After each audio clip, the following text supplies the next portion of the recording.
اعوذ باللہ من الشیطان الرجیم، بسم اللہ الرحمن الرحیم۔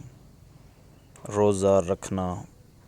جو شخص خواب میں روزہ رکھ لے وہ عزت حاصل کرے گا، یا وہ توبہ کرے گا، یا قسم کا کفارہ دے گا، یا اسے بیٹا ملے گا۔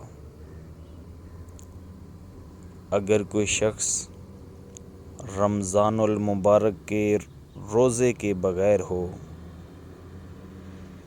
تو وہ نیکی کے لیے دور دراز کا سفر کرے گا۔ اگر خواب میں روزہ رکھنے والا مریض ہے تو وہ شفا یاب ہوگا، اسے صحت کاملہ عاجلہ عطا ہوگی۔ واللہ عالم۔